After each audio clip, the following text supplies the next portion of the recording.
मेरा नाम सीमा है। हम 3 बहनें थीं। हम लोग गुवाहाटी में रहते थे। यहाँ मेरे पापा फैक्ट्री में काम किया करते थे। उन्होंने हमें जिंदगी का हर सुख चैन दिया था। 2 साल पहले मेरी बड़ी बहन की शादी हमारे ही शहर में मेरे पापा के दोस्त के बेटे के साथ हुई थी। मेरी दीदी का नाम स्वाति था। स्वाति दीदी अपने ससुराल में बहुत खुश थी क्योंकि ये रिश्ता मेरे पापा की मर्जी से हुआ था। मेरे पापा इस बात पर बहुत गर्व महसूस करते थे कि आज के जमाने में भी उनकी बड़ी बेटी ने उनकी मर्जी के मुताबिक शादी की है, क्योंकि आजकल के लड़के लड़कियां अपनी पसंद से शादी करने को ही ज्यादा अच्छा समझते हैं। दूसरे नंबर पर मैं थी जिसने अभी पढ़ाई पूरी कर ली थी और मैं बच्चों को एक इंस्टीट्यूट में कंप्यूटर सिखाती थी। मुझसे छोटी मेरी बहन ऐश्वर्या थी जो मास्टर्स की पढ़ाई करने के लिए मेरे मामा जी के शहर मेरठ चली गई थी। उसे बचपन से ही मेरे मामा जी से बहुत लगाव था, इसीलिए वो ज्यादातर मामा जी के घर पर ही रहती थी।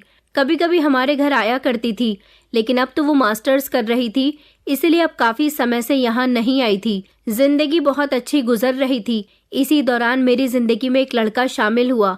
उस लड़के से मेरी मुलाकात मेरी एक दोस्त की शादी में हुई थी। जब वो लड़का वहां पर आया हुआ था, वो बार बार मुझे देख रहा था।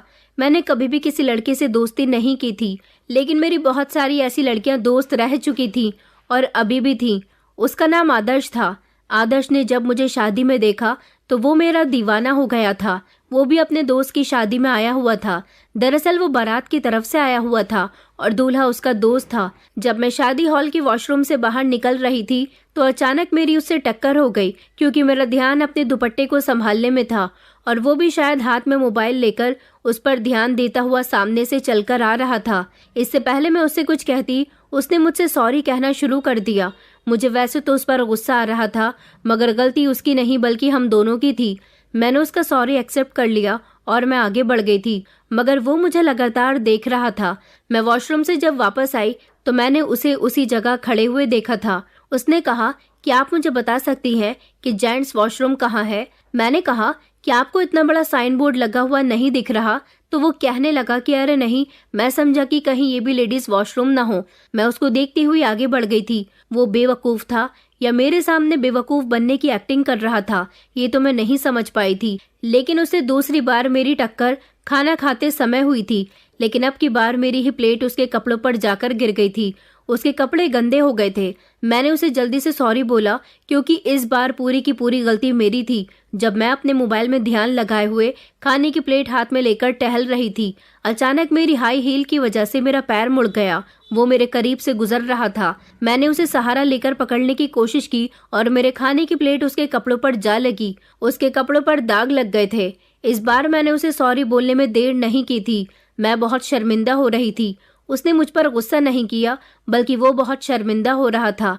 उसने कहा कि आपको चोट तो नहीं लगी ना? मैंने कहा कि नहीं, मुझे चोट नहीं लगी, मगर आपके कपड़े गंदे हो गए। वो हंसने लगा और कहने लगा कि कोई बात नहीं, मैं अभी जाकर अपने कपड़ों को साफ कर लेता हूँ। मैं उसके पीछे पीछे चली गई और उससे कहा कि लाइए, मैं साफ कर देती हूँ। मैंने अपना रुमाल पानी से गीला किया और जितना हो सका उसके कपड़ों से दाग साफ कर दिए, लेकिन फिर भी उसके कपड़ों पर पीलेपन के धब्बे नजर आ रहे थे। मैंने कहा कि मुझे माफ कर दीजिएगा, आपके कपड़े बहुत ज्यादा खराब हो गए। तो वो कहने लगा कि कोई बात नहीं, मैं यहाँ करीब में ही रहता हूँ, अभी जाकर कपड़े चेंज करके आ जाता हूँ। लेकिन काफी रात हो गई है, सोच रहा हूँ कि अब अपने घर ही चला जाऊँ। मैंने कहा कि आपने खाना खाया या नहीं? तो वो कहने लगा कि नहीं, मैंने तो खाना भी नहीं खाया, मुझे थकान हो रही है, अब मैं अपने घर जाऊंगा, कपड़े चेंज करके फिर आऊंगा। बस मन कर रहा है कि मैं अपने घर जाकर आराम करूं। मैं शर्मिंदा होने लगी थी। मैंने कहा कि सॉरी, मेरी वजह से ये सब हो गया। तो वो कहने लगा कि आपको परेशान होने की कोई ज़रूरत नहीं है, आपने ये सब जानबूझकर तो नहीं किया है ना? मैंने कहा कि अच्छा एक काम करते हैं, आप खाना खा लीजिए, उसके बाद आप चले जाना। वो कहने लगा कि कोई बात नहीं, मैं मार्केट से खाना ऑर्डर करके खा लूँगा। अब मेरे कपड़े ज़्यादा ख़राब हो रहे हैं, इसलिए मैं यहाँ ज़्यादा देर तक नहीं रुक सकता, वरना यहाँ मौजूद मेहमान मेरी मजाक बनाने लगेंगे। वो बेचारा वहाँ से उसी समय चला गया था। मुझे अफसोस हो रहा था कि वो खाना खाए बिना ही चला गया। थोड़ी देर बाद मैं भी अपने घर को वापस आ गई थी। हमारे घर का काफ़ी खुला माहौल था। ऐसा नहीं था कि हमारे पापा ने हमें किसी कैद में रखा हो, मगर मेरे पापा हमसे फिर भी यही कहते थे कि मेरी दी हुई आज़ादी का तुम लोग कभी भी गलत फ़ायदा मत उठाना। उधर मेरी बहन मेरठ में मामा जी के घर ही रहती थी और उनके घर ही रहकर अपनी पढ़ाई पूरी कर रही थी। लेकिन ये बात तय हो गई थी कि उसकी शादी मेरे मम्मी पापा ही करेंगे। 2-3 दिन इसी तरह से गुजर गए थे जब फिर से मेरा सामना उस लड़के से हुआ। मैं बस स्टॉप पर खड़ी हुई अपनी बस के आने का इंतजार कर रही थी, क्योंकि मैं ज्यादातर इंस्टीट्यूट जाने के लिए बस का ही सफर करती थी। वो सड़क पर मुझे नजर आया तो अब की बार उसने मुझे आवाज लगाकर हाय बोला था। मैंने कहा आप? तो वो कहने लगा कि जी, क्या आप किसी और का इंतजार कर रही हो? मैंने कहा कि मैं बस का इंतजार कर रही हूँ, मुझे अपने इंस्टीट्यूट जाने में लेट हो रहा है, बस अभी तक नहीं आई। वो बाइक पर था। कहने लगा कि अगर आपको कोई प्रॉब्लम ना हो तो मैं आपको आपके इंस्टीट्यूट तक छोड़ सकता हूँ। मैंने कहा कि अरे नहीं नहीं, बस आती ही होगी, मैं चली जाऊंगी। मगर वो बहुत जिद करने लगा और कहने लगा उस दिन के लिए आप मुझे अभी भी शर्मिंदा लग रही हो, तो अपनी शर्मिंदगी दूर करने के लिए ही आप मेरा कहना मान लो, मुझे अच्छा लगेगा। अब उसके ज्यादा जिद करने पर मैं उसकी बाइक पर बैठ गई थी। मैंने देखा था कि वो बहुत खुश नजर आ रहा था और फिर उसके बाद उसने मुझे मेरे इंस्टीट्यूट ड्रॉप कर दिया था। वो कहने लगा कि आप यहाँ पर जॉब करती हो? यहाँ तो मेरा दोस्त भी जॉब करता है। मैंने कहा कि अच्छा, और फिर मैं मुस्कुराते हुए इंस्टीट्यूट के अंदर आ गई थी। वो मुझे जाते हुए बड़ी दूर तक देखता रहा था। अभी मैं उसको सिर्फ इतना ही जानती थी, लेकिन अब धीरे धीरे मेरा टकराव उससे बढ़ता ही जा रहा था। 2-3 दिन बाद फिर से मैंने उसे बस स्टॉप पर देखा। आज भी बस लेट थी और फिर वो मुझे इंस्टीट्यूट छोड़ने चला गया था और अब धीरे धीरे हम दोनों के बीच बातचीत शुरू हो गई थी। हम दोनों ने एक दूसरे से अपने अपने मोबाइल नंबर भी शेयर कर लिए थे। वैसे तो बातों बातों में पहले उसने ही मुझसे मेरा नंबर मांगा था। उसका नाम आदर्श था। हम दोनों एक दूसरे के साथ खूब बातें करने लगे थे। मुझे आदर्श का साथ बहुत पसंद आ रहा था। पहली पहली मोहब्बत का एहसास था, इसलिए मैं बहुत खुश रहने लगी थी। अभी आदर्श और मेरे बारे में किसी को कुछ नहीं पता था, क्योंकि हम दोनों ने अपनी मोहब्बत के बारे में अभी किसी को नहीं बताया था। हर रोज मुझे आदर्श बस स्टॉप ले जाता था और रात को मेरे घर से थोड़ी दूरी पर मुझे ड्रॉप कर दिया करता था। कुछ दिन इसी तरह से गुजर गए थे। एक दिन मेरे पास ऐश्वर्या की कॉल आई। ऐश्वर्या मुझे महीने में 1 या 2 बार कॉल कर लिया करती थी। वो गुस्सा हो रही थी। कहने लगी कि दीदी, आजकल आप भी तो मुझसे बात नहीं करती, आखिर आपको हो क्या गया है? अब मैं उसे क्या बताती कि मैं आदर्श के साथ ज्यादातर बिजी रहती थी। मैंने उससे कहा कि तुम घर कब आ रही हो? वो 1 हफ्ते के लिए गुवाहाटी आ रही थी। मैं ये खबर सुनकर खुश हुई थी। स्वाति दीदी ने कहा था कि वो भी हमारे घर तभी आएंगी जब ऐश्वर्या आएगी। स्वाति दीदी भी हमारे घर बहुत कम आया करती थी, लेकिन अब मुझे एक नई खबर सुनने को मिली थी। पापा ने मेरे लिए रिश्ते तलाश करने शुरू कर दिए थे। पापा का कहना था कि अब सीमा की शादी की उम्र हो गई है, मगर मैं तो आदर्श से प्यार करती थी, उसके अलावा किसी और से शादी कैसे कर सकती थी। मैंने फौरन ही कॉल करके आदर्श को इस बारे में बता दिया। आदर्श कहने लगा कि तुम्हारी शादी मेरे अलावा किसी से नहीं होगी। मैंने कहा तो फिर तुम मेरे घर रिश्ता भेज दो ना। वो कहने लगा कि मेरे माता पिता तो इस दुनिया में नहीं है, मैं खुद ही तुम्हारे घर रिश्ता लेकर आ जाऊंगा। मुझे उम्मीद थी कि जब आदर्श मेरे घर आकर मेरे मम्मी पापा से मेरा हाथ मांगेगा तो वो फौरन ही राजी हो जाएंगे। मजबूरन मुझे स्वाति दीदी को घर बुलाकर आदर्श के बारे में सब कुछ बताना पड़ गया था। स्वाति दीदी ये सब सुनकर बहुत हैरान हुई थी। उन्होंने कहा, ये तुमने क्या कर दिया? पापा ने तुमसे मना किया था ना कि उनके भरोसे को तोड़ने की कभी कोशिश मत करना। तुम जॉब करती हो, इसका मतलब ये नहीं कि तुम बाहर लड़कों से मिलो। मैंने कहा, दीदी मैं किसी लड़के से नहीं मिलती, मैं तो बस आदर्श से प्यार करने लगी हूँ और आदर्श के साथ कौन सा मैं भागकर शादी करने जा रही हूँ। आदर्श खुद इज्जत से यहाँ रिश्ता लेकर आएगा। दीदी ने कहा कि चलो अच्छा है, वो यहाँ अपने माता पिता को लेकर आ जाएगा तो शायद पापा तुम दोनों की शादी के लिए हाँ कर दे। मैंने दीदी को साफ साफ बता दिया था कि उसके माता पिता नहीं है और ना ही कोई बहन भाई है। उसका इस शहर में कोई रिश्तेदार भी नहीं रहता। वो किसी दूसरे शहर का रहने वाला है और डॉक्टर है, किसी अस्पताल में ड्यूटी करता है। यहाँ पर वो अपनी जॉब के सिलसिले में ही आया हुआ है, लेकिन उसका ड्रीम है कि वो अपना अलग क्लिनिक खोलना चाहता है।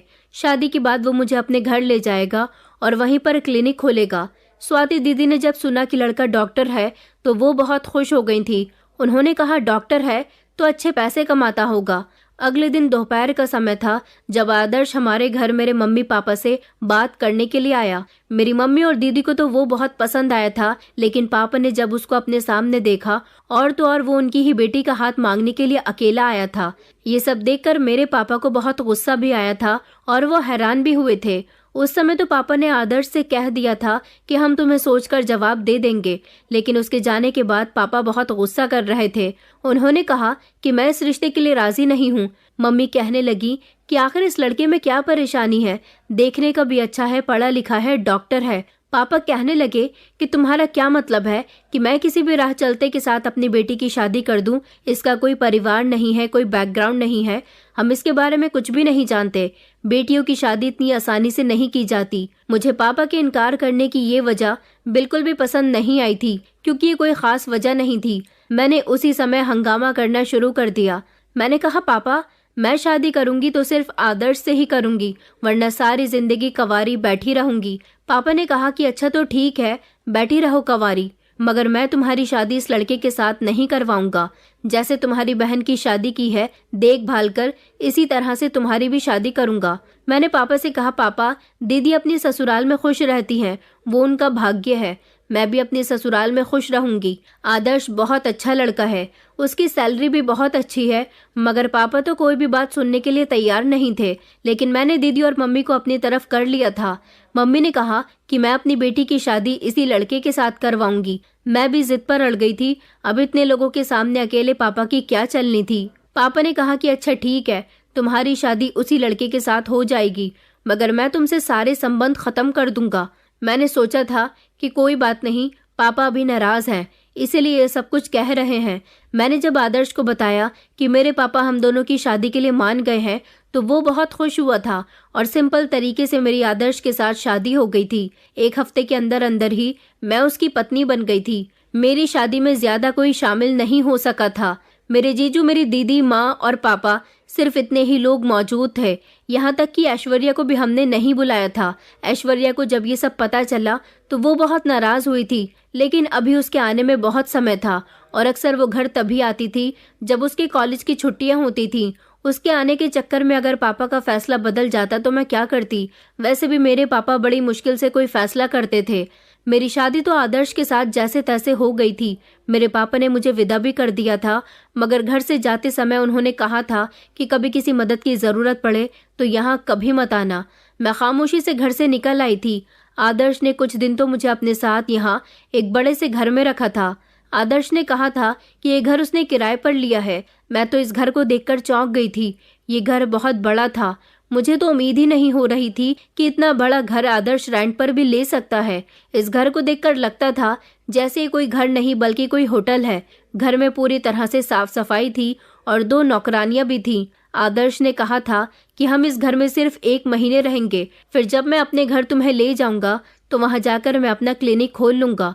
मैंने आदर्श से पूछा, तुम्हारा घर कहाँ पर है? आदर्श ने मुझे बताया कि मेरा घर मेरठ में है, क्योंकि अभी मैं 3 महीने से ही तो आदर्श को जानती थी और शायद इन 3 महीनों में वो मुझसे प्यार मोहब्बत की बातें ज्यादा किया करता था, बल्कि उसने अपनी इन्फॉर्मेशन मुझे बहुत कम ही दी थी। मैंने जब सुना कि वो मेरठ में रहता है तो मुझे बहुत खुशी हुई थी। मैंने उसे बताया कि मेरे मामा जी का घर भी मेरठ में ही है और वहीं पर मेरी बहन भी रहती है। मैं आदर्श के साथ बहुत खुश थी। वो मेरी हर ख्वाहिश पूरी किया करता था, मुझे बिल्कुल भी कोई काम नहीं करने देता था।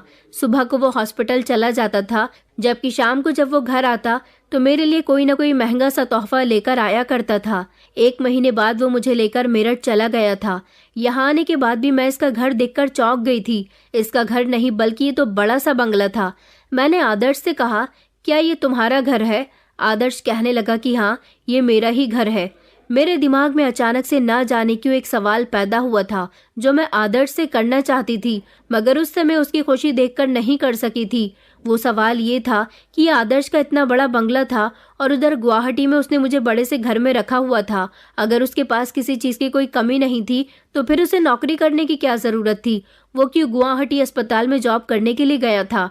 उस समय मैं खामोश रही थी, लेकिन कुछ दिनों बाद मैंने बातों ही बातों में जब आदर्श से ये बात पूछी तो आदर्श ने मेरी बात को ध्यान से नहीं सुना था। ऐसा लग रहा था जैसे वो मेरी बात इग्नोर करने की कोशिश कर रहा है। कुछ दिन मैं इसी तरह से आदर्श के साथ रहती रही। मैं बहुत खुश थी। वो मेरी हर ख्वाहिश को पूरी किया करता था। उसने घर में मेरे लिए हर तरह की आसानियां मौजूद की हुई थी। उसकी बड़ी सी गाड़ी भी थी। मैं यही सोचती थी कि जब उसके पास ये सब कुछ है तो उसे कोई बहुत बड़ा बिजनेसमैन होना चाहिए था, या फिर उसे अपना अलग क्लिनिक खोलने की या अस्पताल में जॉब करने की क्या जरूरत है, बल्कि उसका तो खुद का अपना अस्पताल होना चाहिए था। और वो मेरी बातों का जवाब मुझे सही तरीके से क्यों नहीं देता था। यहाँ आने के बाद मैंने आदर्श के अंदर बहुत सारे चेंजेस महसूस किए थे। वो ये थे कि जितनी मोहब्बत वो मुझसे गुवाहाटी में किया करता था, उतनी मोहब्बत मुझसे यहाँ रहकर नहीं कर रहा था। ज्यादातर वो यहाँ बिजी रहता था। मैंने उससे पूछा कि आखिर तुम कहाँ बिजी रहते हो, घर में भी बहुत कम रुकते हो। वो कहने लगा कि मैं अपना क्लिनिक खोलने में बिजी हूँ, अब तुम देखना मेरे पास बहुत सारे पेशेंट आया करेंगे। मैंने कहा कि ये तो बहुत अच्छी बात है। अब मेरा पति अपने क्लिनिक पे पेशेंट को देखने लगा था। मेरे पति ने क्लिनिक कहाँ खोला था ये तो उन्होंने मुझे नहीं बताया था, और ना ही वो मुझे अपने साथ लेकर जाते थे। मैं सारा दिन अकेली घर में बोर होती रहती थी, इसलिए मैंने एक दिन सोचा कि मैं ऐश्वर्या से बात करती हूँ, उसे बताती हूँ कि मैं यहाँ मेरठ में ही आई हुई हूँ। जब मैंने ऐश्वर्या को कॉल करके ये बताया तो वो बहुत खुश हुई थी। मैंने उसे मिलने के लिए कहा तो ऐश्वर्या कहने लगी कि मैं तो बहुत बिजी हूँ, तुम्हारे घर पर नहीं आ सकती, क्योंकि तुम्हारा घर यहाँ से 1 घंटे की दूरी पर है। अगर तुम फ्री हो तो तुम ही यहाँ पर आ जाओ। मैंने फोन करके आदर्श को बता दिया था मैं अपनी बहन से मिलने के लिए जा रही हूँ। उन्होंने मुझे परमिशन भी दे दी थी। इस तरह मैं जब ऐश्वर्या से मिलने गई तो वो मुझे देखकर बहुत खुश हुई थी। उसने मेरी मुलाकात अपने साथ पढ़ने वाली अपनी बेस्ट फ्रेंड प्राची से भी करवाई थी। प्राची से मिलकर मुझे बहुत खुशी हुई थी, क्योंकि वो बहुत अच्छे बिहेवियर की लड़की थी। थोड़ी देर अपनी बहन से मिलने के बाद मैं अपने घर को वापस आ गई थी, लेकिन यहाँ पर रहते हुए मेरी ऐश्वर्या से लगातार फोन पर बात हो रही थी। ऐश्वर्या को शिकायत थी कि अभी तक उसने अपने जीजू को नहीं देखा। मैंने उससे कहा कि तुम्हें ही यहाँ पर आने की फुर्सत नहीं है, मेरे घर आओगी तभी तो मैं तुम्हें अपने पति से मिलवाऊंगी। लेकिन उसका कहना था कि अभी उसे बिल्कुल भी फुर्सत नहीं है, उसके एग्जाम्स चल रहे हैं। उसने कहा कि जैसे ही मेरे एग्जाम्स खत्म होते हैं मैं आपसे मिलने के लिए आपके घर नहीं आऊंगी, बल्कि कुछ दिन आपके साथ ही रहूंगी। जब से मेरे पति ने अपना अलग क्लिनिक खोला था तब से वो और भी ज्यादा अमीर हो गए थे। वो मुझे हर रात ढेर सारे पैसे लाकर दिया करते थे। वो मुझसे कहते थे कि तुम इन पैसों की शॉपिंग करो या जो चाहे करो, ये सब तुम्हारे ही तो हैं। मैं बहुत खुश थी कि मेरा पति तो ज्यादातर काम में ही बिजी रहता था, इसलिए मैं अकेले ही ड्राइवर के साथ शॉपिंग करने चली जाती थी। लेकिन मैं कंफ्यूज इस बात से थी कि आखिर मेरे पति के पास इतना पैसा कहाँ से आ रहा है। ऐसा लगता था जैसे दुनिया के सारे ही मरीज मेरे पति से अपना इलाज करवाते हैं। मेरा पति तो दिन ब दिन खूब अमीर बनता जा रहा था। एक दिन मैंने अपने पति से पूछा कि मुझे आपका क्लिनिक देखना है। मेरे पति ने कहा कि तुम वहां जाकर क्या करोगी, वहां तो ढेर सारे पेशेंट्स होते हैं। मैंने कहा लेकिन मुझे फिर भी वहां जाना है। उन्होंने कहा कि अच्छा बाबा ठीक है, किसी दिन मैं तुम्हें वहां लेकर चलूंगा। मगर वो अभी तक मुझे वहां लेकर नहीं गए थे। उधर मेरे पापा तो मुझसे अभी भी नाराज थे, मगर मेरी दीदी और मम्मी चुपके से मुझे कॉल करके मेरे हालचाल पूछती रहती थी। मेरे पति के साथ मेरी जिंदगी तो बहुत अच्छी गुजर रही थी। वो मुझे हर तरह का ऐशो आराम दे रहा था, मगर उसके पास मेरे लिए वक्त नहीं था। हमेशा वो अपने क्लिनिक पर रहता था। लेकिन इस दौरान मैंने एक बात भी नोटिस की थी, जब वो घर में मेरे पास होता तो किसी न किसी से फोन पर बातें करता रहता था। अब वो क्या बात करता था ये बात मेरी समझ में नहीं आती थी। मैं उसके ऐसे बिहेवियर से तंग आ गई थी, इसलिए मैंने अपने पति से कहा था कि आखिर आप ये क्या करते रहते हो। मेरी तो कुछ भी समझ में नहीं आता कि आप ऐसा भी क्या काम करते हो जो आपकी इतनी कमाई हो रही है, और फिर डॉक्टर इतने भी बिजी नहीं रहते कि अपनी पत्नी पर भी ध्यान न देते हों। इस बात पर मेरे पति ने मुझसे कहा कि तुम्हें दुनिया का हर सुख चैन मेरे घर से मिल रहा है, तो फिर तुम्हें इस बात से कोई मतलब नहीं होना चाहिए कि मैं क्या करता हूँ और क्या नहीं। उन्होंने ये बात मुझसे कुछ ऐसे अंदाज में कही थी कि मुझे बिल्कुल भी अच्छा नहीं लगा था। मुझे दुनिया के ऐशो आराम के साथ साथ उनकी मोहब्बत की भी तो बहुत जरूरत थी। एक रात मेरे पति गहरी नींद में सो रहे थे जब उनके मोबाइल पर किसी की कॉल आने लगी। मेरी आंख खुली तो मैंने देखा कि उनका फोन वाइब्रेट हो रहा था। अंधेरे में मोबाइल की रोशनी चारों तरफ फैल रही थी। मैंने खामोशी से अपने पति का मोबाइल उठाया और उसका लॉक खोलकर चेक किया तो कॉल कट चुकी थी। लेकिन मैंने देखा कि उनके मोबाइल में बहुत सी लड़कियों की फोटोज थी। मैं सोच रही थी कि इतनी सारी लड़कियों की फोटो मेरे पति के फोन में क्या कर रहे हैं। अभी मैं अपने पति का मोबाइल देख ही रही थी जब अचानक मेरे पति ने करवट ली। मैं घबरा गई और झटके से मोबाइल मेरे हाथ से बिस्तर पर ही गिर गया। मैंने खामोशी से मोबाइल को बंद किया और अपने पति के पास ही रख दिया था, मगर मैं सारी रात फोटो के बारे में ही सोचती रही थी। जब से मैं यहाँ आई थी मुझे कहीं आने जाने की फुर्सत नहीं मिलती थी, मगर अब मैंने सोच लिया था कि मैं अपनी बहन से मिलने के लिए रोज जाया करूंगी। एक दिन ऐश्वर्या मुझसे जिद करने लगी कि जीजू को जरूर लेकर आना। मैंने अपने पति से कहा कि मेरी बहन आपसे मिलना चाहती है, लेकिन आदर्श को फुर्सत ही कहाँ थी। उन्होंने साफ इनकार कर दिया। उनका कहना था कि तुम अपनी बहन से मिलने जाती हो यही काफी है, कभी तुम अपनी बहन को भी यहीं खाने पर बुला लो, मैं तब उससे मिल लूंगा। मुझे अपने पति की इस बात पर बहुत गुस्सा आया था। कुछ दिन गुजरे तो मम्मी ने मुझे फोन करके बताया था कि तुम्हारे पापा की बहुत ज्यादा तबीयत खराब हो गई है। ये खबर जब मैंने सुनी तो मैं फौरन ही ड्राइवर के साथ चली गई थी। अपने पति को मैंने फोन पर बता दिया था, हालांकि उनसे भी अपने साथ चलने को कहा था, मगर उन्होंने साफ इनकार कर दिया। मैं जब घर आई तो देखा कि पापा की सच में तबीयत खराब हो रही थी। मम्मी ने बताया कि पापा का ब्लड प्रेशर बहुत ज्यादा हाई हो गया था, जिसकी वजह से उनके सर में बहुत दर्द हो रहा था। वो तो अच्छा हुआ कि उन्हें मौके पर ही इलाज मिल गया, वरना आज ना जाने क्या होता।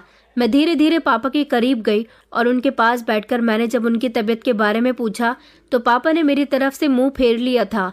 वो कहने लगे कि तुम यहाँ पर क्यों आई हो। मैंने कहा, पापा मैं आपको देखने के लिए आई हूँ।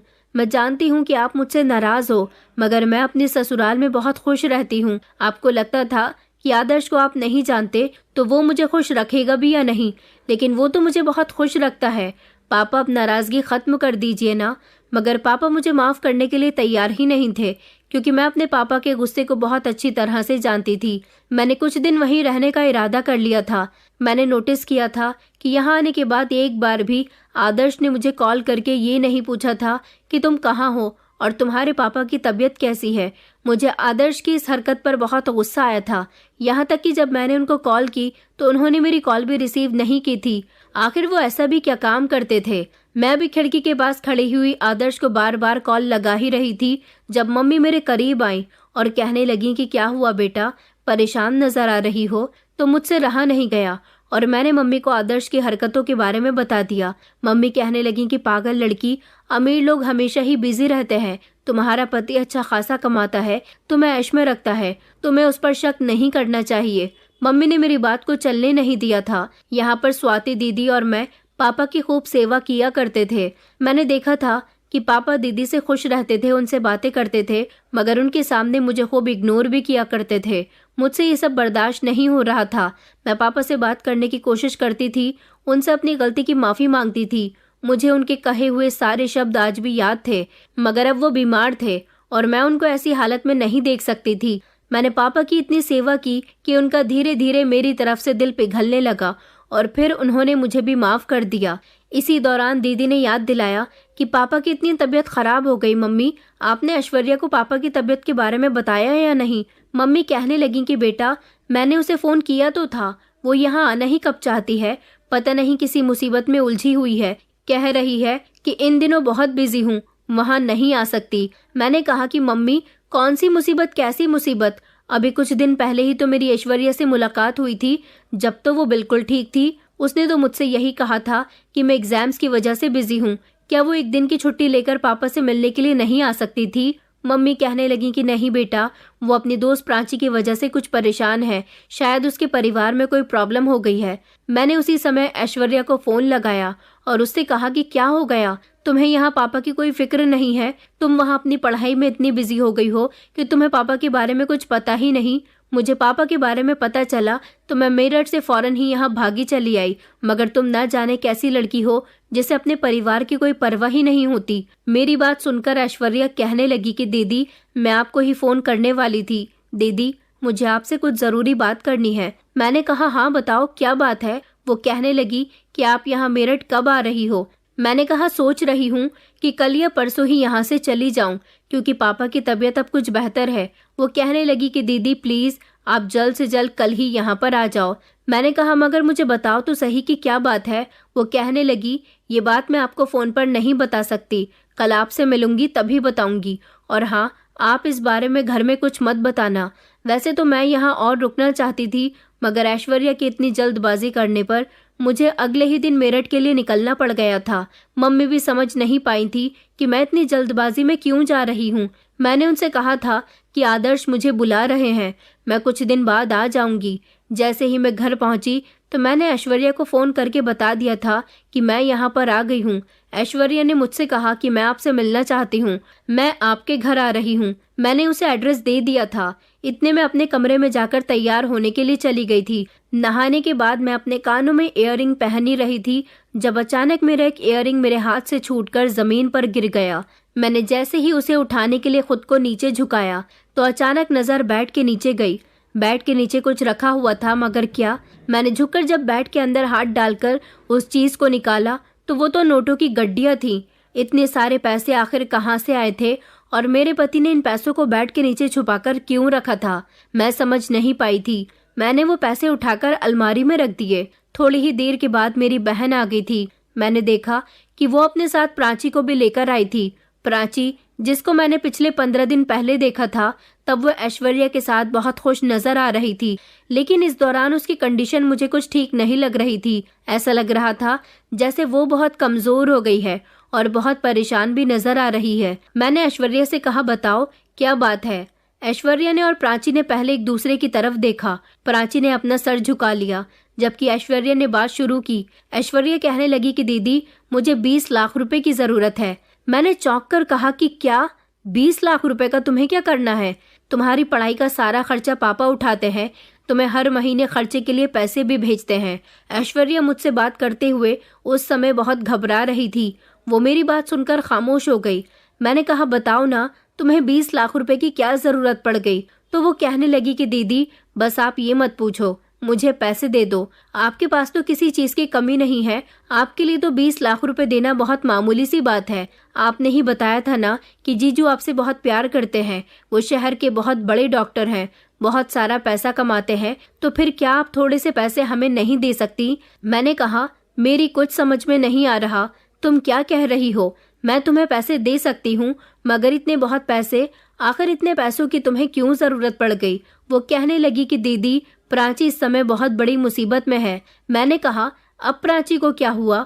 तो वो कहने लगी कि दरअसल प्राची की काफी दिनों से तबीयत खराब चल रही थी। वो एक दिन अपने भाई के साथ हमारे शहर के एक डॉक्टर के पास चली गई। डॉक्टर ने सिर्फ पेशेंट को ही अपने केबिन में बुलाया। इसका भाई बाहर ही रह गया था। डॉक्टर ने प्राची का चेकअप किया। प्राची के पेट में दर्द था। डॉक्टर ने प्राची से कहा कि अपने कपड़े ऊपर करो, उन्हें चेकअप करना है। अब डॉक्टर तो कभी कभी चेकअप कर सकते हैं, इसलिए प्राची ने उनके सामने कोई शर्म नहीं की और अपने कपड़े ऊपर करके डॉक्टर से अपने पेट का अच्छी तरह से चेकअप करवा लिया। चेकअप करवाने के बाद और दवाई लेने के बाद प्राची अपने घर आ गई थी, मगर 24 घंटे गुजरने के बाद प्राची के पास व्हाट्सएप पर नए नंबर से कुछ फोटोज आए। जब उसने वो फोटो खोल कर देखे तो वो दंग रह गई, क्योंकि वो फोटो उसके ही थे और वो कुछ गंदे फोटोज थे जिसमें प्राची का पेट खुला हुआ था।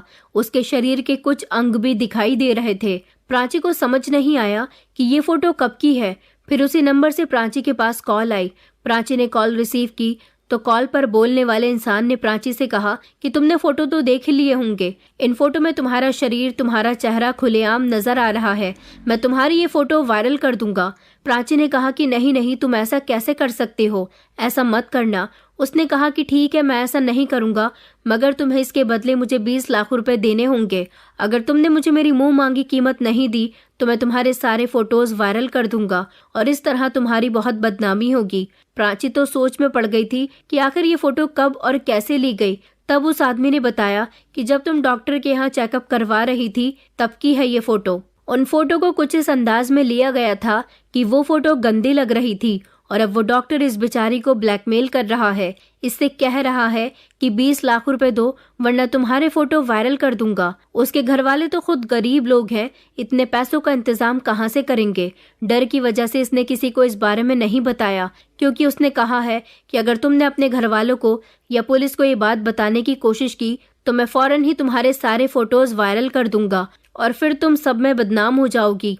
इसलिए मेरे साथ होशियारी मत करना। दीदी, मैं मामा जी से भी पैसों का नहीं कह सकती, क्योंकि इतने पैसों का इंतजाम वो भी 2 दिन में नहीं कर सकते। उस डॉक्टर ने 2 दिन के अंदर अंदर पैसे लाने को कहा है। अगर हमने पैसे नहीं दिए तो वो इस बेचारी को बदनाम कर देगा। जीजू के पास तो काफी पैसा है, इसीलिए मैं आपके पास इसे लेकर आई हूँ। तभी प्राची ने मेरे सामने हाथ जोड़ दिए। उसकी आंखों से आंसू निकल रहे थे। वो कहने लगी कि दीदी प्लीज मेरी मदद कीजिए, ऐसा ना हो कि मैं किसी बड़ी मुश्किल में फंस जाऊं। मैं तो उसकी बात सुनकर एक गहरी सोच में चली गई थी। मेरे पास उससे कुछ भी कहने के लिए शब्द नहीं थे। मैंने कहा कि देखो मेरे पास इतने पैसे नहीं है। वो कहने लगी तो फिर आप अपने पति से ले लीजिए ना, वो हमारी मदद तो कर सकते हैं। मैंने कहा ये डॉक्टर तो बहुत ही खतरनाक है। मुझे उस बेचारी पर दया आने लगी। मैंने कहा चलो मैं तुम्हारी मदद कर दूंगी। वैसे भी मेरे पति के पास काफी सारे पैसे थे। मैं उसी समय अपनी अलमारी के पास गई। पहले तो मेरी आंखों के सामने वही पैसे आ गए जो मुझे बेड के नीचे से मिले थे, मगर मैंने उन्हें हाथ नहीं लगाया और तिजोरी से 20 लाख रुपए निकालकर उन्हें दे दिए। ये पैसे मेरे पति के थे। मेरे पति की तिजोरी हमेशा पैसों से भरी रहती थी। वो बैंक में अपने पैसे नहीं रखता था। वो दोनों खुशी खुशी वहां से चली गई थी। मैंने कहा मगर तुम लोग उसे ये पैसे कैसे दोगी? क्या वो तुमसे ये पैसे लेने के लिए आएगा? प्राची कहने लगी कि हाँ, वो हमें कहीं मिलने के लिए बुलाएगा, मिलकर ही वो हमसे पैसे लेना चाहता है। मैंने उन दोनों को अपने घर से भेज दिया था, मगर मैं बड़ी परेशान थी कि आखिर कोई डॉक्टर इतना कैसे गिर सकता है। मैं यही सब कुछ सोच रही थी। इसी तरह रात हो गई। मैं अभी स्टोर रूम में मौजूद थी जब नौकरानी ने आकर मुझे बताया कि मालिक घर आ गए हैं। मैंने नौकरानी से कह दिया था कि आदर्श आ जाएं तो मुझे बता देना। मैं जल्द ही स्टोर रूम से बाहर निकली और कमरे की तरफ जाने लगी जब अचानक मेरे कदम कमरे के दरवाजे पर ही रुक गए थे। आदर्श किसी से फोन पर बात कर रहे थे। वो कह रहे थे कि पैसों का इंतजाम हो गया है ना, तुम तो बहुत समझदार लड़की हो। मेरे साथ ज्यादा होशियारी करने की कोशिश मत करना। कल सेंट्रल पार्क में आ जाना, मैं वहाँ तुम्हारा इंतजार करूंगा। और हाँ, अपने साथ किसी को लेकर मत आना, तुम अकेली ही वहाँ पर आना, वरना याद है ना कि तुम्हारे फोटो अभी भी मेरे पास हैं। वो फोटो तभी डिलीट होंगे जब तुम मुझे पैसे देकर चली जाओगी और मेरे हाथ में रकम आ जाएगी। कल सुबह ठीक 6 बजे तुम सेंट्रल पार्क में आ जाना। उस समय पार्क में सुनसान होती है। मेरे पति ने बात पूरी करने के बाद मोबाइल बंद कर दिया था। इतनी ही देर में मैं कमरे के अंदर चली गई। मुझे देखकर मेरे पति कहने लगे कि अरे तुम आ गई। मैंने कहा कि जी आ गई। मैंने आपको कितने कॉल्स किए, मगर आपने तो मेरी किसी कॉल का जवाब ही नहीं दिया। यहाँ तक कि आपने मुझे पलटकर कॉल करना भी ठीक नहीं समझा। वो कहने लगे कि मैं काम में बिजी था। मैंने कहा आखिर ऐसा भी आपका कौन सा काम हो गया जो आपको बिल्कुल ही फुर्सत नहीं है? आज मैं जानना चाहती हूँ कि आखिर आप ऐसा कौन सा काम करते हो। आदर्श कहने लगे कि मैं बहुत थक गया हूँ, इस समय तुम मुझसे ये बातें मत करो। ये कहते हुए आदर्श बेड पर अपने जूते उतारने बैठ गए थे। मैंने कहा कि नहीं, मैं जानना चाहती हूँ आप जैसे मामूली से डॉक्टर के पास इतने पैसे कहाँ से आते हैं। मेरी बात पर उन्होंने अपने हाथ रोक लिए और मेरी तरफ घूर कर देखा। कहने लगे कि तुम्हें यहाँ किसी चीज की कोई परेशानी नहीं है तो फिर तुम्हें मेरे काम से कोई मतलब नहीं होना चाहिए। मैंने कहा मगर मैं आपका काम जानना चाहती हूँ। तो वो कहने लगे कि देखो सीमा, मुझसे ज्यादा बहस मत करो। मैं इस समय बहुत थक गया हूँ, सुबह मुझे जल्दी उठना है। मैंने कहा क्यों, सुबह आपको कहीं जाना है? तो कहने लगे कि हाँ, एक पेशेंट है, उसका ट्रीटमेंट चल रहा है, उसकी कंडीशन कुछ ठीक नहीं है, सुबह मुझे उसके पास ही जाना है। मैं खामोश हो गई थी क्योंकि अब धीरे धीरे मुझे अपने पति पर शक होने लगा था। क्या मेरा शक करना ठीक था?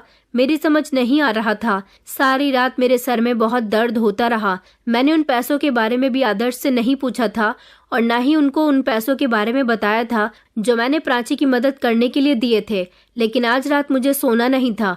मुझे देखना था कि आखिर मेरे पति क्या काम करते हैं। आज मैंने सोचा था कि मैं अपने पति का पीछा करूंगी और देखूंगी कि वो कहाँ जाते हैं। मेरे पति ने सुबह 5:30 बजे का अलार्म लगा दिया था। उनके मोबाइल का अलार्म बजा तो वो भी उठ गए थे और फौरन ही बाथरूम में चले गए। मैं अभी भी बिस्तर पर इस तरह से लेटी हुई थी जैसे गहरी नींद में सो रही हूँ। मेरे पति तैयार होकर जल्दी से घर से निकल गए थे। मैं फौरन ही उठी और अपने पति के पीछे पीछे चलने लगी। आज मेरे पति ने गाड़ी भी नहीं ली थी। मैंने अपने दुपट्टे से अपना चेहरा छुपा लिया था। मैं खामोशी से धीमे धीमे कदमों से उनका पीछा कर रही थी। सुबह सुबह का समय था, चारों तरफ सुनसान थी। सड़क पर 2-3 लोग ही नजर आ रहे थे। मेरे पति ने किसी को सेंट्रल पार्क में बुलाया था और वो मुझसे झूठ कह रहे थे कि उन्हें किसी पेशेंट से मिलने के लिए जाना है। क्या पेशेंट सेंट्रल पार्क में आया था? अब मुझे ज्यादा सोच विचार करने की जरूरत नहीं थी क्योंकि सब कुछ अब मेरी आंखों के सामने आने वाला था। मेरे पति सेंट्रल पार्क के गेट पर रुके। उन्होंने इधर उधर देखा कि कहीं कोई उन्हें देख तो नहीं रहा, मगर मैं जल्दी से पेड़ की आड़ में छुप गई। आदर्श ने अपनी जेब से निकालकर मफलर अपने चेहरे पर लपेट लिया और फिर वो अंदर जाने लगे।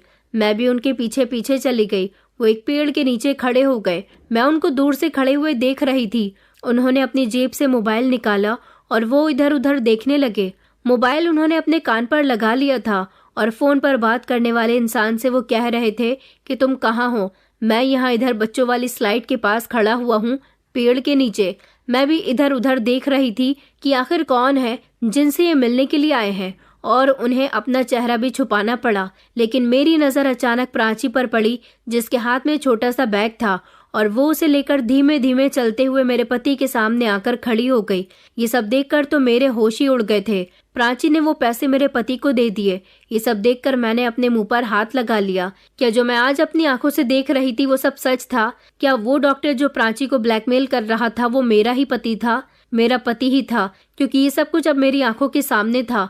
वो उस पेड़ के पास से हट गए थे और उन्होंने प्राची को इशारा दिया था कि वो बैग वहीं पर छोड़ दे और खुद वहां से चली जाए। जब प्राची वहां से चली गई तो मेरे पति ने वो बैग उठाया और वो जल्दी से वहां से फरार हो गए। ये सब देखकर मेरी आंखों में आंसू आ गए थे। मैं फौरन ही वहां से भागकर निकल आई थी और जैसे ही मैं घर आई तो मेरी आंखों से आंसू नहीं रुक रहे थे। मुझे यकीन नहीं हो रहा था कि आदर्श ऐसे इंसान है जो लोगों को ब्लैकमेल करते हैं। डॉक्टर तो मरीजों के लिए भगवान समान होता है, मगर मेरा पति तो एक हैवान बन चुका था। अब मुझे समझ आया था कि मेरे पति के फोन में लड़कियों के फोटोज क्या कर रहे थे। मैं समझती थी वो उनकी मरीजों के फोटो हैं, मगर वो तो अपने पेशेंट के गलत तरीके से फोटो खींचकर उनको ब्लैकमेल कर रहे थे, उनका गलत फायदा उठा रहे थे, और उनकी जितनी भी काली कमाई है वो सब उनकी अपनी नहीं बल्कि उन्हीं बेबस लड़कियों से लिया हुआ पैसा है। लेकिन मैं अपने पति की यह हरकत खामोशी से बर्दाश्त नहीं कर सकती थी। अब मुझे समझ आया था कि मेरा पति इतना बिजी क्यों रहता है। मैंने अपने पति पर पूरी नजर रखनी शुरू कर दी थी। मेरे पति वो पैसे लेकर कहाँ गए थे ये तो मैं नहीं जानती थी। उनका क्लिनिक कहाँ था ये भी मुझे नहीं पता था। लेकिन अब मैंने हर कदम पर उनका पीछा करना शुरू कर दिया। मुझे अपने पति के खिलाफ अब कुछ भी करके सबूत इकट्ठे करने थे और उनको रंगे हाथों पकड़वाना था। मैं ऐसे इंसान के साथ जिंदगी नहीं गुजार सकती थी जो इतना घटिया इंसान हो। मुझे एहसास हो रहा था कि मेरे पापा ने जो कहा था वो बिल्कुल ठीक कहा था। हमें किसी भी राह चलते इंसान पर भरोसा नहीं करना चाहिए। इंसान का बैकग्राउंड उसके शरीफ होने की पहचान होता है, इसलिए हमें उसके बैकग्राउंड के बारे में पता निकाल लेना चाहिए। मगर मैं तो इस इंसान की मोहब्बत में इतनी अंधी हो चुकी थी कि मैंने हमेशा इस पर अंधा विश्वास किया। मेरा पति जब भी घर आता तो मैं उस पर नजर रखती कि वो क्या करता है, किससे बात करता है। दरअसल मेरा पति सारा दिन मरीजों को देखता है। जवान और खूबसूरत लड़कियां जब उसके क्लिनिक पर आती हैं तो वो उन्हें फंसाने की पूरी तरह से कोशिश करता है। यहाँ तक कि उसने अपने केबिन में कैमरे लगवाए हुए हैं। जब जब वो लड़कियों का चेकअप करने के लिए उनके करीब जाता, उनके शरीर के अंग को अच्छी तरह से चेक करता। उसी समय कैमराज में सब कुछ रिकॉर्ड हो रहा होता। लड़कियों का नंबर उसे दवाई के पर्चे से ही मिल जाता, क्योंकि लड़की अगर पेशेंट होती है तो रिसेप्शन पर ही पर्चे पर उसका मोबाइल नंबर भी लिख दिया जाता है। मेरा पति बहुत चालाक था और बड़ी चालाकी से इस काम को अंजाम दे रहा था। मैंने ये सब कुछ प्राची और ऐश्वर्या को बताया। मैंने प्राची से माफी मांगी कि तुम्हें ब्लैकमेल करने वाला इंसान कोई और नहीं बल्कि मेरा पति है। मैंने प्राची से कहा कि मेरे पति ने अब क्या कहा है, वो तुम्हारी फोटो डिलीट कर देगा या नहीं। प्राची कहने लगी कि हाँ, उन्होंने फोटो तो डिलीट कर दिए और पैसे लेने के बाद उन्होंने कोई कॉल भी नहीं किया। उसने मुझे शुक्रिया अदा किया कि आपकी वजह से मैं बहुत बड़ी मुश्किल से निकल आई हूँ। ऐश्वर्या कहने लगी कि दीदी, अब आपको जीजू की हकीकत पता चल गई है तो क्या करना है। मैंने कहा कि मैं अपने पति की हकीकत दुनिया के सामने लाना चाहती हूँ। मैं प्राची ही नहीं बल्कि प्राची जैसे उन सारी लड़कियों को बचाना चाहती हूँ जो मेरे पति की हरकतों का शिकार हो रही हैं। इस तरह मेरा पति बहुत पैसा कमा रहा है। उसका पैसा कमाने का ये बहुत गलत तरीका है। मैं उसे रोकना चाहती हूँ। ऐश्वर्या कहने लगी, मगर दीदी कैसे? मैंने कहा, तुम इस सब में मेरी मदद करोगी। ऐश्वर्या चौंक कर कहने लगी कि मैंने कहा कि हाँ तुम। मेरा पति तुम्हें नहीं जानता और अब जैसा मैं कहूँ तुम्हें वैसा ही करना होगा। ऐश्वर्या पेशेंट बनकर मेरे पति के क्लिनिक पर चली गई थी। वहाँ रिसेप्शन पर रिसेप्शनिस्ट ने जो जो इन्फॉर्मेशन मांगी वो सारी ही इन्फॉर्मेशन मेरी बहन ने दे दी थी। काउंटर पर फीस के पैसे भी जमा कर दिए थे और पर्चे पर मेरी बहन का नंबर भी नोट कर लिया गया था। मेरी बहन भी जवान और खूबसूरत लड़की थी। ऐश्वर्या मेरे पति के केबिन में गई तो मेरा पति उससे पूछने लगा कि आखिर आपको क्या परेशानी है। ऐश्वर्या ने कहा कि मेरी कमर में और पेट में बहुत दर्द है, तो वो उसे पर्दे के पीछे लेकर चला गया। उसने ऐश्वर्या से लेटने के लिए कहा। ऐश्वर्या लेट गई और उसने धीरे धीरे उसके पेट से कपड़े उठाने शुरू किए। वो मेरी बहन को अलग अलग जगह से छू भी रहा था। मेरी बहन से ये सब कुछ बर्दाश्त नहीं हो रहा था, मगर फिर भी उसे सब कुछ सहना था, क्योंकि हमें सबूत के साथ इस इंसान को पकड़ना था। उसने ऐश्वर्या के साथ जो करना था किया, मगर अब हम ऐश्वर्या के मोबाइल पर उसकी कॉल आने का इंतजार कर रहे थे। उसने मेरी बहन से 25 लाख रुपए की रकम मांगी थी, क्योंकि वो मेरी बहन के कपड़ों का अंदाज देखकर समझ गया था कि वो पढ़ी लिखी और किसी अमीर घर की लड़की है, क्योंकि मेरी बहन हमेशा से ही स्टैंडर्ड कपड़े पहनती थी। मेरी बहन ने उससे फोन पर बात करके नाटक किया कि उसकी फोटो वायरल ना करे, लेकिन आदर्श ने ऐश्वर्या से भी वही सब कुछ कहा जो प्राची से कहा था, और वो जो बाकी लड़कियों से कहा करता था। अब हम लोग पूरी तैयारी से थे। ऐश्वर्या को उसने रेलवे स्टेशन के पीछे वाले एरिया में बुलाया था। उस जगह अभी सुनसान रहती थी। अक्सर मेरा पति सुनसान वाले इलाकों में ही पैसे लेने जाता था, लेकिन इस बार हम उसकी पूरी प्लानिंग को बहुत अच्छी तरीके से जानते थे। जब मेरा पति वहां खड़ा हुआ, ऐश्वर्या के आने का इंतजार कर रहा था, और उसने ऐश्वर्या के आ जाने पर उसे पैसे रखकर जाने के लिए कहा, तो ऐश्वर्या वहां से जा चुकी थी।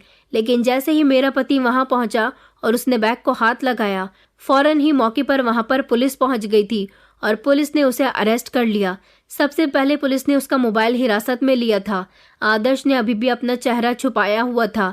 पुलिस ने जब उसके चेहरे से मफलर हटाया तो वो आदर्श ही था। आदर्श ये नहीं समझ पा रहा था कि उसके साथ ये सब कुछ कैसे और क्यों हुआ। मैं तभी उसके सामने आ गई। मेरी बहन और मेरी बहन की दोस्त प्राची, हम सब लोग भी उसके सामने आ गए थे। आदर्श हमें देखकर चौंक गया। वो कहने लगा कि सीमा, देखो, मुझे गलत मत समझना, ये सब कुछ मैंने तुम्हारे लिए किया, प्लीज मुझे पुलिस से बचा लो। मैंने कहा, मैंने ही पुलिस को बुलाया है और ये सब कुछ मेरी ही प्लानिंग थी। मैं जानती हूँ कि तुम इन दोनों लड़कियों को देखकर हैरान हो रहे हो। प्राची मेरी बहन की दोस्त है और ऐश्वर्या मेरी बहन है। तुमने इन दोनों को बहुत अच्छे तरीके से बेवकूफ़ बनाया। मैं तुम्हारे इरादे समझ गई थी, क्योंकि मैंने कई बार तुम्हारे मोबाइल में लड़कियों की फ़ोटोज़ देखी थी। तुम्हारे दिन ब दिन कामयाब होने से भी मैं कंफ्यूज होती रहती थी। और तो और उस दिन मैंने प्राची से पैसे लेते हुए भी तुम्हें देख लिया था। तुम्हें याद नहीं कि जो पैसे तुमने प्राची से लिए वो पैसे मैंने ही प्राची को दिए थे, क्योंकि ये बेचारी मेरी बहन के साथ मुझसे मदद मांगने के लिए आई थी। मगर तुम्हें क्या पता कि तुम्हारे ही पैसे तुम्हें मिल गए। आदर्श बार बार चीख रहा था, चिल्ला रहा था कि ये सब झूठ है, मैंने कुछ नहीं किया। मगर अब उसका फोन जब पुलिस के हाथ में आ गया तो बहुत सारे ऐसे राज खुलकर आए थे जिसे सुनकर मैं भी हैरान रह गई थी। आदर्श ये काम काफी सालों से कर रहा था। वो एक बहुत अच्छा डॉक्टर था। वो चाहता तो एक कामयाब डॉक्टर बनकर भी पैसे कमा सकता था, मगर उसने अपने रुतबे का गलत फायदा उठाया। वो गुवाहाटी में भी यही सब कुछ करता था, मगर उसे वहां शक होने लगा कि कहीं वो पकड़ा न जाए, इसलिए उसने शादी के बाद फौरन ही इस शहर में रहना शुरू कर दिया। मगर यहाँ अब उसका काम बहुत अच्छा चल रहा था। वो काफी सारी लड़कियों को बेवकूफ बना चुका था। वो बैंक में इतने सारे पैसे नहीं रख सकता था, इसलिए जितने पैसे लड़कियों से उसे मिलते वो सारे ही पैसे घर में कहीं न कहीं छुपाकर रख दिया करता था, ताकि मुझे शक न हो कि इतने पैसे कहाँ से आ रहे हैं। मगर एक दिन बेड के नीचे मुझे भी पैसे रखे हुए मिल गए तो मुझे शक होने लगा था, और ये बात क्लियर हो गई थी कि मेरा पति काफी सारी लड़कियों को बेवकूफ बना चुका था, क्योंकि उसने अपने केबिन में चेकअप वाले स्थान पर कैमरे लगाए हुए थे। उन कैमरे की रिकॉर्डिंग वो रात को चेक करता था। ये सारे ही काम वो अस्पताल में कर रहा था। अस्पताल में उसके साथ एक साथी भी मिला हुआ था जो इस सारी सिचुएशन को हैंडल करता था, क्योंकि पकड़े जाने के बाद पुलिस की पिटाई खाकर आदर्श ने सब कुछ कबूल कर लिया था। आदर्श ने मुझे शादी में देखा था और मैं उसे पसंद आ गई थी। बस तभी से वो मेरा दीवाना हो गया। उसने मुझसे तो शादी कर ली, लेकिन बाकी लड़कियों को ब्लैकमेल करके वो उनको पैसों के लिए मजबूर करने लगा। वो बेचारी लड़कियां ना जाने कहां कहां से पैसों का बंदोबस्त करती थी। कुछ अपनी माँ का जेवर बेचती तो कुछ चोरी करके पैसों का इंतजाम करती थी। कुछ ऐसी थी जिन्होंने डिप्रेशन में आकर खुद को मारने की कोशिश की थी, और कुछ तो ऐसी थी जो बदनामी की वजह से खामोश होकर बैठ गई थी। मेरे पति के अरेस्ट होने के बाद जब उन लड़कियों को पता चला कि मेरा पति अरेस्ट हो चुका है और उसके क्लिनिक को भी सील कर दिया गया, तो वो लड़कियां बहुत खुश हुई थी और मेरा शुक्रिया अदा करने लगी थी। पुलिस ने मेरे घर में भी छापा मारकर मेरे पति के सारे पैसे उन लड़कियों को दे दिए थे जो उस समय सामने आई थी। काफी सारे ऐसे पैसे थे जो मेरा पति खर्च कर चुका था। मेरे पति को लंबी सजा हुई। मैंने भी अपने पति से डिवोर्स ले ली थी। वो हाथ जोड़कर मुझसे माफी मांग रहा था, मगर मैंने उसे माफ नहीं किया क्योंकि उसकी गलती माफी के काबिल ही नहीं थी और इस तरह मेरे पति का भांडा फूट गया था। मैं बहुत रोई थी। जिससे मैंने मोहब्बत की थी वो एक ऐसा घटिया इंसान निकल सकता था, मैंने सोचा भी नहीं था। मेरे घर वालों को जब ये बात पता चली तो वो भी बहुत शर्मिंदा हुए थे। पापा ने मम्मी से यही कहा था कि बेटियों की शादी हमेशा देखभाल कर ही करनी चाहिए। तुमने मेरी बात ना मानकर जल्दबाजी में बहुत बड़ा फैसला कर लिया और जल्दबाजी के फैसले हमेशा गलत होते हैं। हमें हर फैसला सोच समझकर करना चाहिए क्योंकि बेटियों की शादी का फैसला 2-3 दिन का नहीं होता बल्कि सारी जिंदगी की बात होती है। मैं भी आप लोगों से यही कहना चाहूंगी कि अपनी बेटियों के लिए सोच समझकर रिश्ते तलाश कीजिए। मैं तो आज तक डिवोर्स लेकर बैठी हुई हूँ, अभी भी जॉब कर रही हूँ, लेकिन मैंने जिससे मोहब्बत की थी उसने मुझे धोखा दिया।